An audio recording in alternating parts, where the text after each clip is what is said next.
battles were also about McCarthy breaking promises, right?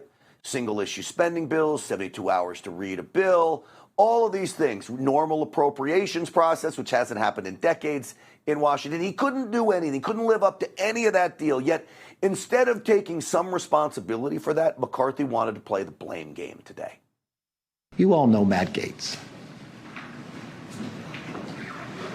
You know it was personal. It had nothing to do about spending. It had nothing to do about everything he accused somebody of he was doing. It all was about getting attention from you. I mean, we're getting email fundraisers from him as he's doing it. Join in quickly. That's not governing. Again, this whole idea of the fundraising pitch is a really bad talking point thought up by some Washington elitists when all I get are things from the National Republican Congressional Committee, NRCC. I get things from the RNC. I get stuff from McCarthy's Victory Fund. All they do is ask me for money talking about fighting battles. It's part of Washington. Grow up and put the big boy pants on, McCarthy, okay? You lost, so take it like a man and say, you know what, maybe I should have done things differently. Maybe I should have lived up to my promises. Let's go make the country a better place now. Sorry it didn't work out. But no, he doesn't say that. He did say he's not running again, and I will give him credit for that. That's going to make it a little bit easier for Republicans to move forward. It would have been a mess if he was running again. Well, Matt Gaetz, who started all of this, who I think showed leadership through all of this, responded to McCarthy's criticisms.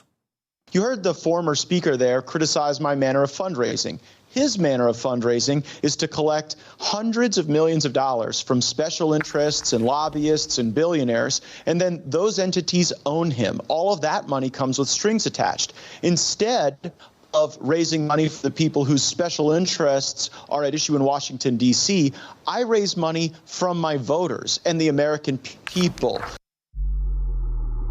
All makes sense to me. So I believe this gang of eight, the 8 Republicans that stood firm, showed tremendous fortitude in this battle. They were pushing America forward, saving America, and what? Their quest is leading, I promise you, to the Washington ruling class's demise. And that is a good thing. That benefits everyone. Even if they've got to take some arrows because of it, it seemed to me they're willing to do so. This is Nancy Mace, one of the 8. You're damn right I'm fundraising off of this right now because the establishment is coming after me for taking a principled stand.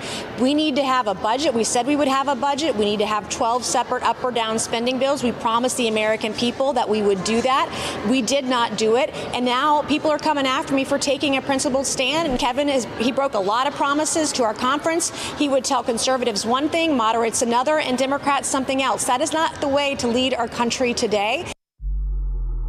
So what happens now? For all of you at home, I'm going to tell you this. Don't believe everything you hear. The rhinos in Washington, the ruling class, the establishment elites, they will tell you that, oh, Washington shuts down now. How dare they derail Republicans who are doing such a great job? I would offer up what great job. We haven't gotten anywhere with anything in 9 months. But nothing has to shut down. Yes, you can't push through legislation, and we lose subpoena power right now. But beyond that, committee hearings can continue. There's no reason why they can't. Appropriations can continue. There's no reason why they can't. Members of Congress can continue talking to each other. Instead, what did Republican so-called leadership do? They sent everybody home so they can get a game plan on how to deal with this next week. Nancy Mace mentioned this as well. There is no reason to hit pause on appropriations. We can have committee hearings and investigations ongoing right now today, but the House decided not to, and that won't happen until after we have a speaker next week. So I don't want to have any misinformation out there that we have to hit pause on the work that we need to be doing right now, including on the spending bills.